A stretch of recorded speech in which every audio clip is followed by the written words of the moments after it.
Unaweza kusema mchezaji wa kimataifa kutoka Jamhuri ya Kidemokrasia ya Kongo, Elie Mpanzu Kibisawala, alikuwa anafanya atakacho kutoka katikati ya mstari wa uwanja kuelekea katika lango la Stellenbosch katika mechi ya nusu fainali ya kwanza ya kombe la shirikisho barani Afrika, Simba dhidi ya Stellenbosch kwenye uwanja wa New Amani Complex visiwani Zanzibar, ambapo Simba ilishinda kwa bao moja bila.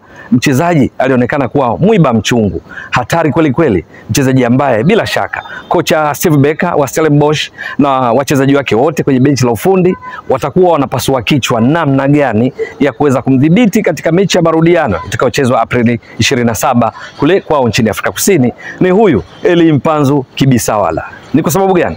Leo hii alikuwa anafanya atakavyo kama alivyofanya katika mechi ya pili ya marudiano ya hatua ya robo fainali ya michuano hii dhidi ya Al Masry, ambapo Simba ilishinda kwa mabao 2-0, akifanya atakavyo kutokea upande wa pembeni kushoto mwa uwanja, upande ambao Simba wanashambulia. Ndicho leo hii Elie Mpanzu Kibisawala alichokifanya. Mwalimu Fadlu Davids katika muundo wa kikosi chake kama kawaida, baada ya golikipa alikuwa na walinzi wanne, viungo wawili ukabaji, viungo watatu wa ushambuliaji na mshambuliaji kinara mmoja. Sasa kwenye wale viungo watatu wa ushambuliaji, kushoto ndiyo yeye Elie Mpanzu Kibisawala alikokuwa akicheza, na kimsingi alikuwa mara kwa mara anakwenda kukabiliana na beki mbili wa Stellenbosch. Huyu ni Kazi Godswill, mchezaji wa kimataifa wa Nigeria, alikuwa akikumbana mara kwa mara na Elie Mpanzu Kibisawala. Lakini nini kilichotokea? Alikuwa ni kana kwamba amemkodi, anapita atakavyo. Lakini sio hapo tu, wakati mwingine Mpanzu alikuwa akiingia ndani, muda mwingi akawa akitokea katikati kana kwamba yeye ni namba 10 fulani hivi, akiungana na Jasha Ahua kucheza nyuma ya mshambuliaji kinara Steven Dese Mukwala. Kote huko, kila mara alipopata mpira, Elie Mpanzu Kibisawala alipoamua apige chenga alifanikiwa, alipoamua apige shuti alifanikiwa. Mechi nzima Elie Mpanzu Kibisawala alitoa pasi 33 zikafika pasi 26, akigusa mipira mara 57. Lakini kile ambacho alikuwa afanya atakavyo ni katika kudribble mipira, kuikokota, kwa sababu Stellenbosch cheza yao chini ya mwalimu Steve Becker, kuna nyakati walikuwa wakikabia chini. Wachezaji wake wa kocha Steve Becker, kwa maana mabeki wa kati, akina Ismael Olivier Toure, lakini kina Thabo Moloisane, beki wa kulia ule ulotoka kumtaja huyu Kazi Godswill, beki wa kushoto Fawaz Basadien, viungo wao akina Sile Nduli, kina Tato Kiba, wote kwa kiasi kikubwa walikuwa wakirudi kwenye eneo lao karibu na 18 yao kuhakikisha wanakuwa salama, wakati Simba ikimiliki zaidi mpira, ikimiliki kwa 65% kipindi cha kwanza, lakini kipindi cha pili wakiwa wamesusa mpira kwa Stellenbosch waliomiliki kwa 51% dhidi ya 49 za Simba. Overall Simba wakimiliki mpira kwa 58% dhidi ya 42 za Stellenbosch. Sasa kwa sababu Simba walikuwa wakicheza juu zaidi, wao wakiweka ukuta imara, wakikabia kutokea chini katika baadhi ya nyakati, Simba ilistahili kupata mchezaji mwenye uwezo kwa unlock, kufungua ukuta huo.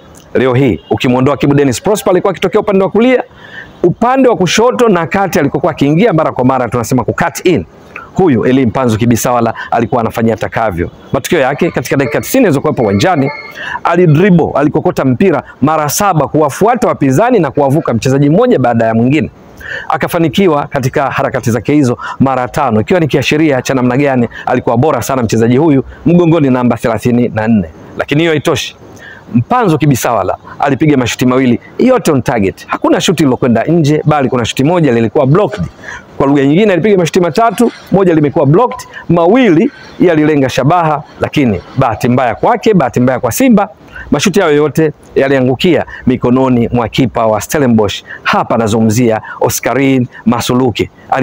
Alicheza mipira ya huyu Elie Mpanzu Kibisawala. Lakini kwa ufupi, licha ya kwamba alikuwa ni kama mwiba mchungu kwa Stellenbosch, akifanya atakavyo wakati Simba inakwenda kushambulia, kasi yake ilikuwa ndio mtaji mkubwa, lakini kubwa zaidi katika eneo la kuzuia pindi Simba inapoteza mpira. Hatari kutoka katika eneo lililokuwa akicheza Elie Mpanzu Kibisawala, kwa maana ya upande wa kulia wa Stellenbosch katika kushambulia na ndani kidogo katikati, ilikosa hatari kubwa upande ule, kwa sababu Elie Mpanzu Kibisawala hakuwapa nafasi ya kupumua, ya kujenga mashambulizi kupitia upande huo. Beki wa kulia Kazi Godswill, ambaye anafahamika katika kudrive mipira mbele, kupanda kwenda kuongeza mapana ya uwanja ili kupiga crosses ama vipas kwenda kwa washambuliaji wao akina Andre De Jong, kwenda kwa mchezaji aliyekuwa nambari 10 leo hii akiwa anamsaidia Andre De Jong, huyu ni Ibrahim Jabbar, lakini pia kutoa huduma kwa kina Lesiba Nku, lakini kwa kina Devin Titus, huduma hiyo kutokea upande wa kulia kwa Kazi Godswill ilikosekana kwa sababu Kazi Godswill alikuwa na kazi kubwa ya kuhakikisha Eli Mpanzu Kibisawala haleti madhara makubwa kwenye eneo lao. Matokeo yake Stellenbosch upande wa kulia ulikuwa ineffective, hauna madhara makubwa kuelekea lango la Simba. Ndio maana haikushangaza kuona mechi nzima Simba wakiwa wanatamba sana kwenda mbele kupitia kwa huyu nambari 34 mgongoni Eli Mpanzu Kibisawala, na wachezaji wengine wakati wanaposhambulia Simba ikapiga mashuti 21. Kati ya hayo mashuti 5 yakilenga shabaha, ilhali Stellenbosch mechi nzima wakipiga mashuti 5 tu,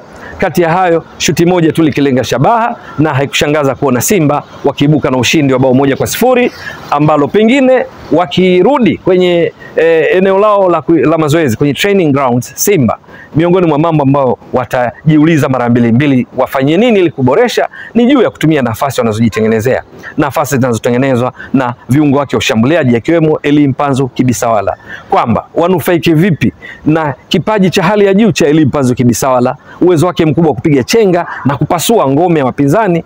Mipira ya mwisho katika kuiweka wavuni, Simba bado hawajitendei haki vizuri, hawajitendei haki wenyewe, kwa sababu mechi kama ya leo dhidi ya Stellenbosch, lau kama wangetumia nafasi zao vizuri, pengine Simba ilistahili ushindi wa zaidi ya bao 1.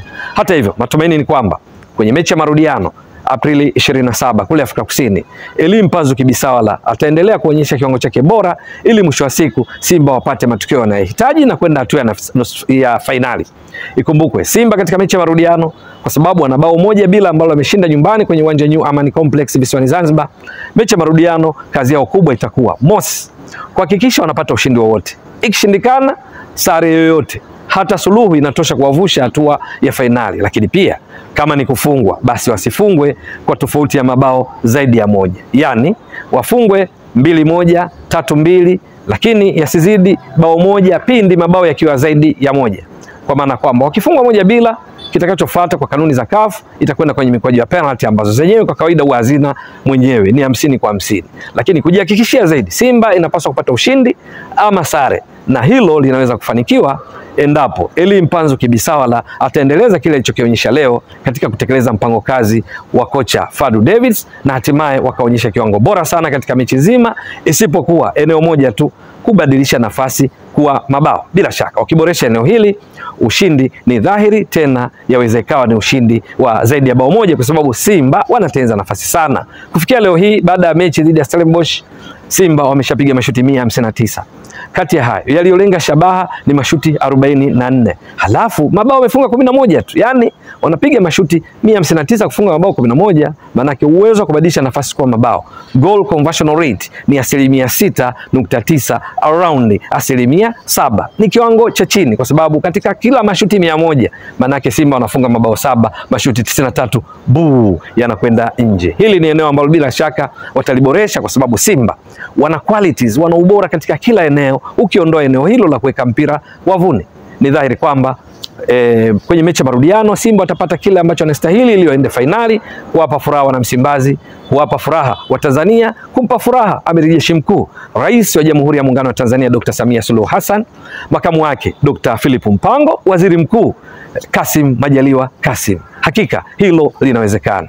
Nini kitakachofuata ni swala la kusubiri. Ewe mtazamaji wa Mbwaduke Stats Sport Next Level, endelea kuunga mkono channel hii kwa kuhakikisha kwamba una subscribe, una share, una like na kucomment. Mwasilishaji wako ni mimi Ramadhani Mbwaduke almaarufu kama mzee wa data. Shukran jazilan.